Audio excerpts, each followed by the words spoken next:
Start with the millionaires tax. Let's go for it. There's a big legal fight around the millionaires tax. Heard about that. Pro and con. What do you think is going to be the most compelling argument for voters in November?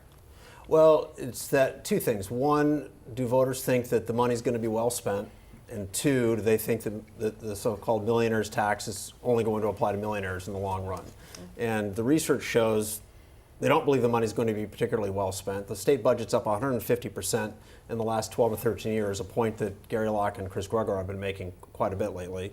And two, they don't believe that this tax is going to be limited to millionaires. No matter what Governor Ferguson says, people believe that it will be extended to them over time. And in fact, The Stranger, a newspaper that has a lot of influence in Democratic circles, certainly in Seattle, just wrote in an opinion piece yesterday or the day before that the most important feature of the millionaires tax is not the revenue it can generate, but that it is designed to blow up the 1933 state Supreme Court decision that deemed a graduated income tax unconstitutional. If that works, it opens the door for more good stuff, I'll say.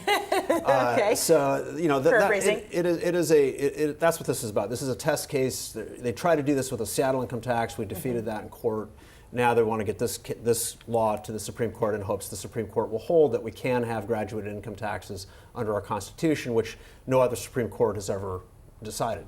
I know Reuven's going to want to weigh in here, but obviously you have a stake in this game, and I want to be very clear with our audience. I do. I represent the plaintiffs who are challenging the constitutionality of the income tax. But if it's repealed by the voters, case is mooted.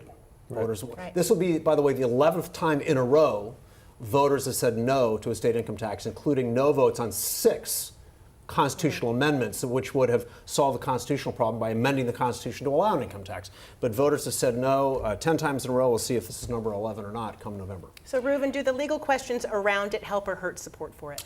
You know, I think the politics of it are equally as complex as the legal issues. And that's driven by this time where the big tech and the high tech community, the wealth that's generated, the sense that there's a wealth disparity in this country, the issues of affordability. So the frustration, the resentment, the tension that you're seeing politically play out around the country. It's really around fairness. It's really about a perception of fairness. And so this issue around the political support for it may or may not be tied to sort of the historical way that income taxes have been treated in Washington.